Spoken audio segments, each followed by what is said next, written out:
For a long time, I believed this song was honest. Not because it explained anything, but because it was the first time I stopped pretending I was sure of myself. And the more distance I get, the clearer it becomes.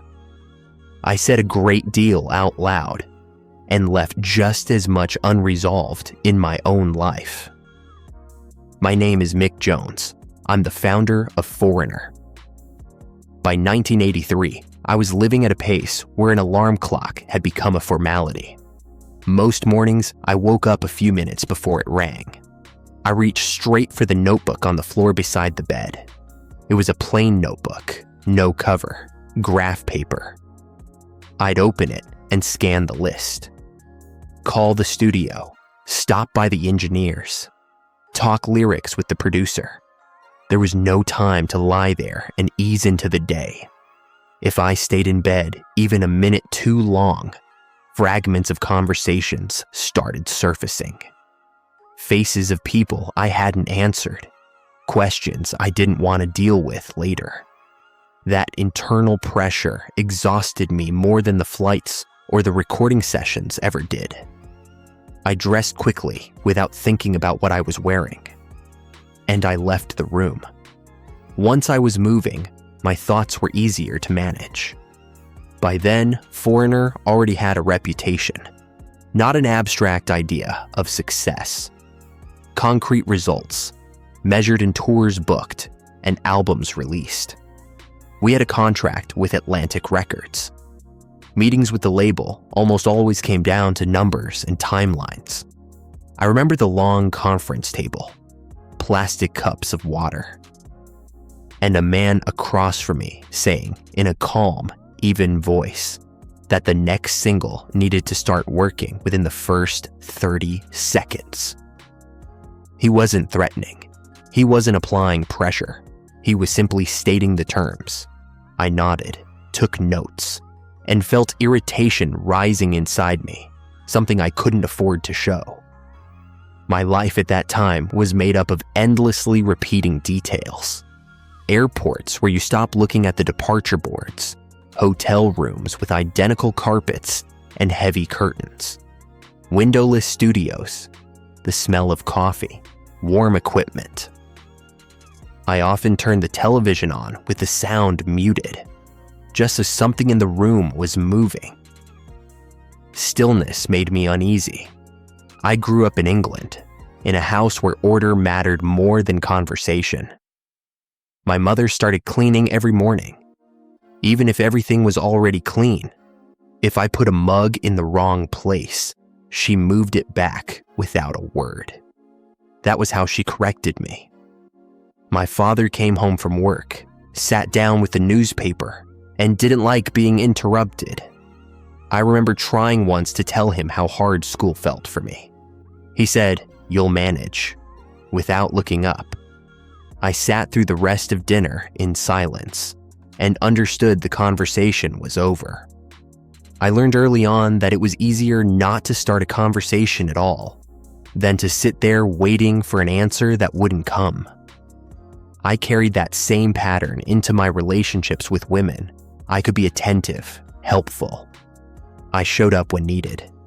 But as soon as the conversation turned toward shared decisions, I suddenly found urgent work. I stayed late at the studio, didn't return calls, disappeared for days at a time. I didn't argue. I didn't explain. I simply left, convincing myself it would be easier for everyone that way. By the time I started working on I Want to Know What Love Is, I was already married. Anne wasn't somewhere on the edge of rumors or expectations. She lived alongside me, in the same rhythm, as much as that was possible. We'd met long before the song. What we had was calm, adult, without outward drama. Anne was patient with me. She didn't make scenes when I vanished into the studio. She didn't demand explanations over the phone. Sometimes she'd just ask, "Are you coming back tonight?" And I often answered vaguely, because I honestly didn't know. Sometimes I stayed in single hotel rooms, but I often felt alone even when I came home. Anne might be sitting at the table with a book or watching television. There was no conflict between us. There was silence, not tense, not cold, functional. We were both used to not getting in each other's way. At the time, I thought that was a normal form of closeness between adults. Now I understand something else. We were simply careful not to intrude on each other's personal space. Work on I Want to Know What Love Is began one evening when I was alone in the studio. It wasn't a moment of inspiration. I was tired, irritated after the day. My back ached, my fingers were cold. I played familiar progressions again and again, and stopped each time. At some point, a simple and uncomfortable thought caught up with me. I didn't really understand what I was supposed to be writing about, because I didn't have a clear definition for something as important and universal as love. I only had theory. The words came slowly. They felt too direct. More than once, I tried to replace them with imagery, to soften the phrasing. Each time, I came back to the same sense of falseness. The song felt close to me precisely because it lacked certainty. It matched my state, a constant question, without an answer. I wrote both the music and the lyrics myself. That wasn't accidental. I didn't want to share this question with anyone. It mattered to me that it remained mine, even if it spoke through the voice of the whole band. When I wrote the words, I wasn't thinking about specific arguments or confessions. I was thinking about something else. The fact that even while married, I often caught myself unable to talk about the most important things. I knew how to be a reliable partner. I had no idea how to be open. Anne heard early versions of the song. She didn't comment on the lyrics. She didn't ask questions. She just said, "It sounds different." I didn't ask what she meant. It was easier to leave it there. At that moment, I didn't want to find out whether the song was directly about us. I preferred to think it was about me in general, not about us. When I wrote the song, I wasn't denying that love existed in my life. I was doubting my own ability to recognize it and to actually live it. Those are different things, but I didn't separate them then. I could be a married man and still not know how to talk about feelings without retreating into work or control. The song grew out of that contradiction, not out of loneliness as a simple condition. In the studio, Keith Olsen was almost always nearby, our producer. Keith was quiet, observant. He never burst into the room. He usually opened the door, draped his jacket over the back of a chair, and listened for a few minutes without interfering. If he didn't like something, he didn't say it outright. He'd say, "Let's leave this and come back to it later." From the tone, it was clear he disagreed. Keith treated me professionally, without illusions. He didn't try to encourage me. He didn't ask how I was feeling. He cared about the result. That's why it was easy to work with him. Around Keith, there was no need to perform sincerity. Within the band, people sensed me differently. Rick Wills, our bassist, always looked at me carefully, as if deciding in advance whether it was worth speaking. He was calm, rarely argued. But when he did speak up, it meant something had really touched a nerve. Dennis Elliott, our drummer, reacted physically, tapping his fingers on his knee, sighing, leaning back in his chair. I saw those signals and pretended not to notice. It was easier for me to work when discussions ended quickly. I didn't think of that as suppression. I thought of it as control. Lou Gramm was a separate figure in this process. He wasn't just the singer. His voice was the face of the band, and he knew it. He treated me with respect, but without trust. We were never close friends. In the studio, he often kept to himself, sitting in a corner, drinking coffee, staring at the floor. Before recording, he could stand at the microphone for a long time without putting on the headphones. I could see the song unsettled him. He was used to singing with confidence and power. Here, he was being asked for doubt.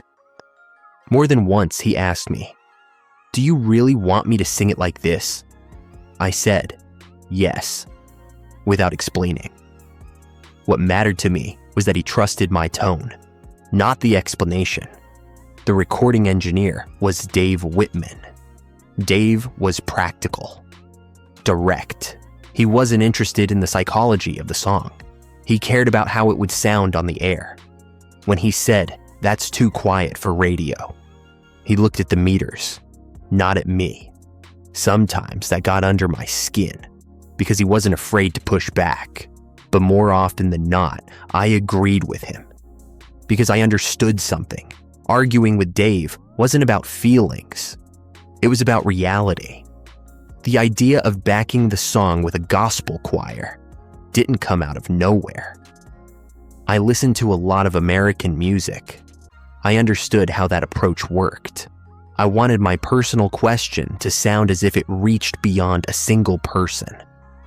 I brought it up to Keith. He didn't answer right away. He rubbed his chin and said, "It's a risk." I knew it was a risk. That was exactly why I insisted. I needed to feel that I could allow myself that step. When we discussed the arrangement, Rick Wills sighed and looked away. I noticed. I knew he didn't like the idea. I could have asked him directly. I didn't.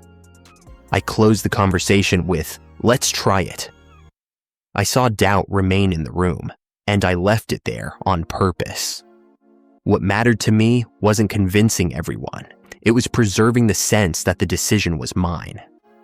Everyone involved worked with me honestly.